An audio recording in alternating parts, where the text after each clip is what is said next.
And remember, if you've had a paranormal experience and would like me to put it up here in its own little video, its own little archive, a place where someone can come and connect with you if they've had that experience, we can help each other out. It's the series here on paranormal theory called What Do You Think? That's what you're watching now.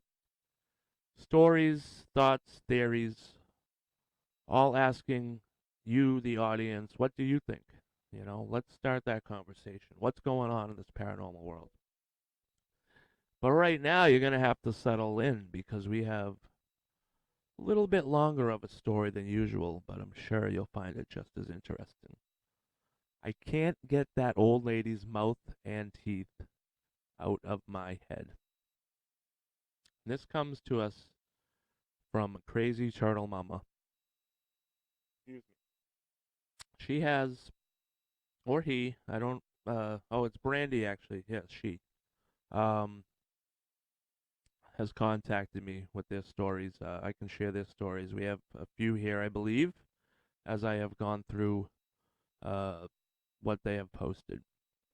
This one is called I Can't Get That Old Lady's Mouth and Teeth Out of My Head. If you want to share your story, the link to the email is in the description. You can email me. You can post your comment right here on the video of where I can reach you. Um, any of my videos, come on by, say hi, hit that like and subscribe. Share this channel, folks.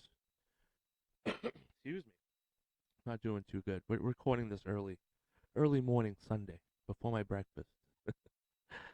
But let's get these conversations going and help each other out. If you had an experience that I'm talking about in these short little videos, please reach out to that person and let them know, either through the video itself or the contact information that you can find right in the description, okay? I can't get that old lady's mouth and teeth out of my head.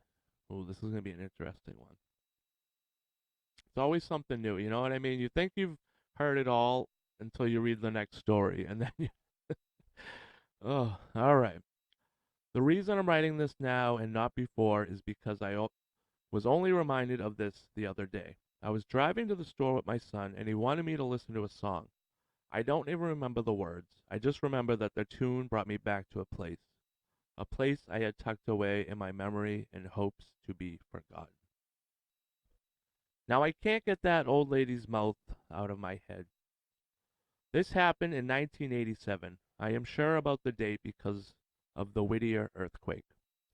It just so happens that at the very moment I was painting a wall in the dining room a different color when it hit, and I ended up streaking that paint across the wall as I ran over to hold our overly large fish tank from falling off the stupidly flimsy stand it was on.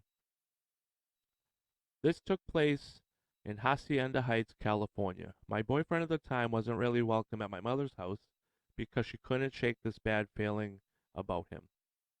So, being young and dumb, I moved out of our house and into a place I found down the street with him.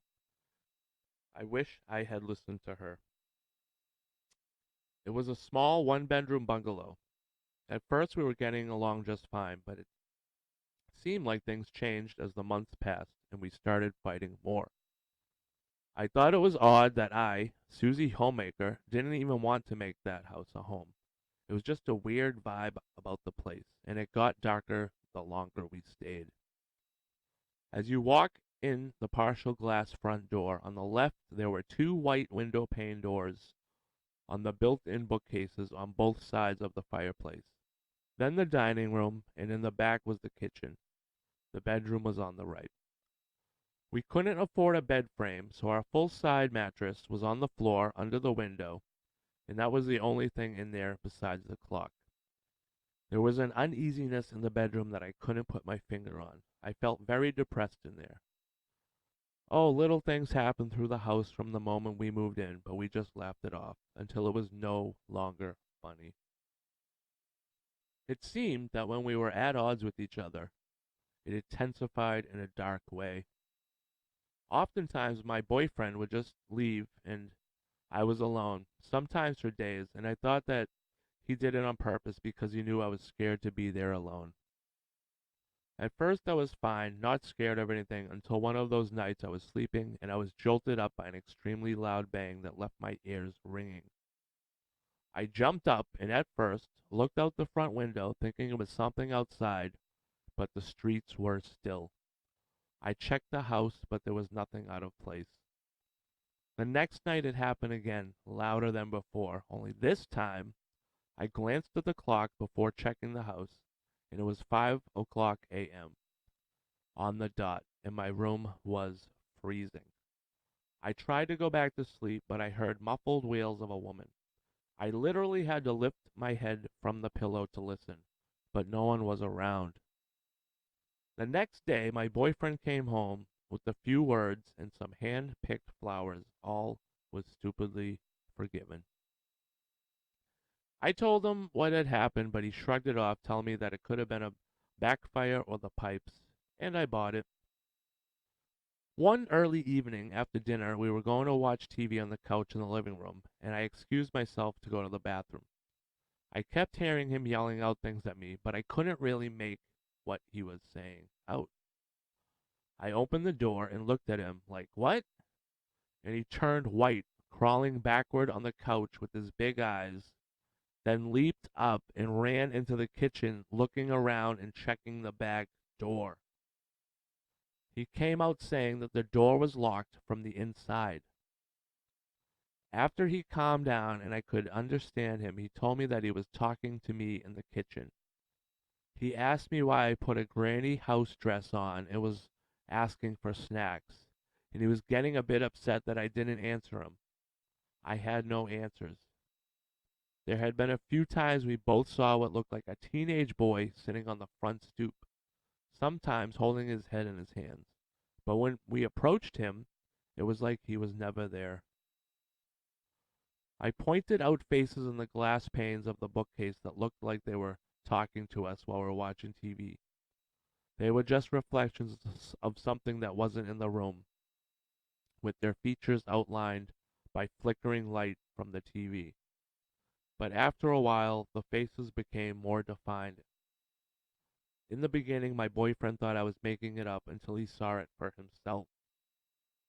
We heard banging on the bathroom door, like with someone's fist, even when we weren't in there, and an older guy's voice saying, "Ah, come on," sending us running outside a couple of times.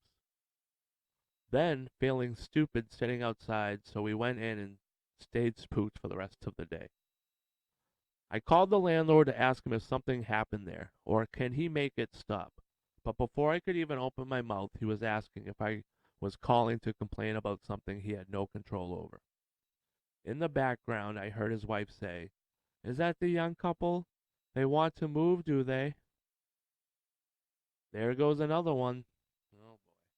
He sounded like this had happened a lot to them before, so that they really got my blood boiling. Why would they rent this place to us without even a heads up? Realizing that they would have no immediate help, I just hung up. I could not move. I had no money, and my mother for sure wouldn't let me move back in as long as I was with him. We lived there for at least 4 months when our relationship started spinning out of control. He was being forceful, demanding, and drinking a lot more. One night, he asked me to pick him up, so I did, and somehow I ended up with a broken arm because I didn't want him to drive my car drunk. I had to beg him to shift gears so I could drive to the ER because he was tired, and after the hospital, I was exhausted. I just wanted to sleep, so I went to the bedroom while he opted to lay on the couch and watch TV.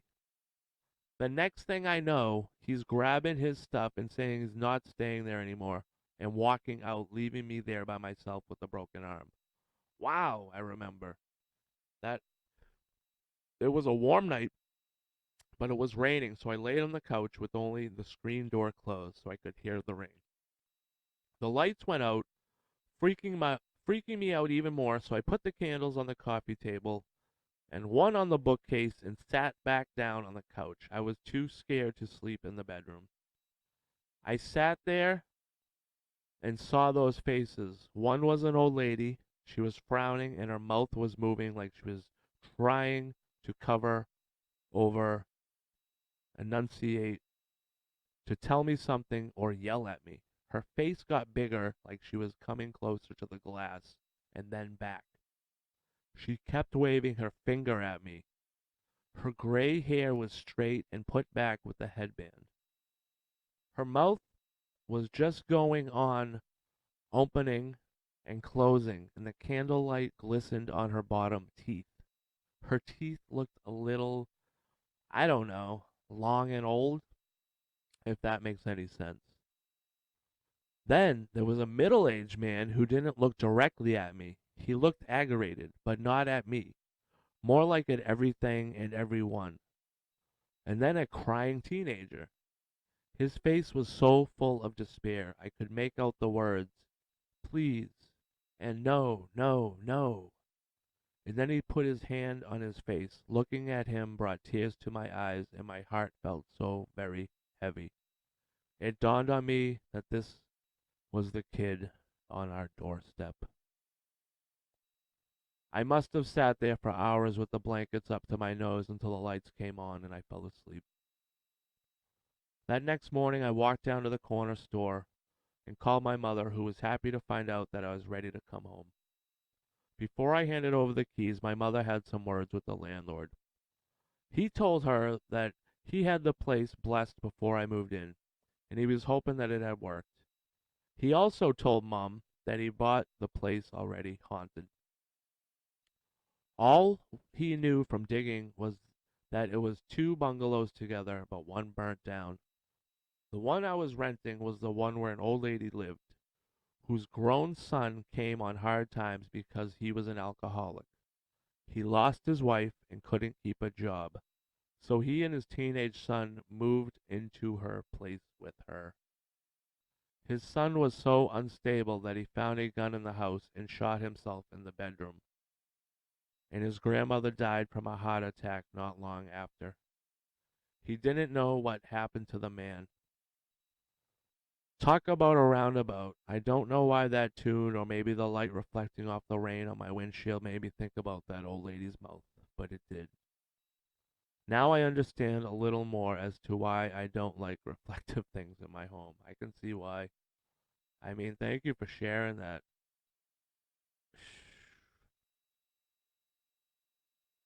I mean, yeah. I mean, this is definitely haunted. He bought it haunted, the owner, and then had it blessed too, thinking that would help. So I mean, he knew all along. And luckily, she's out of there now, right? I'm hoping, Brandy. And if you'd like to add on any more to the story, please feel free to in the comments. I mean, this is great. Thank you so much for sharing it. And to my audience, I ask, what do you know?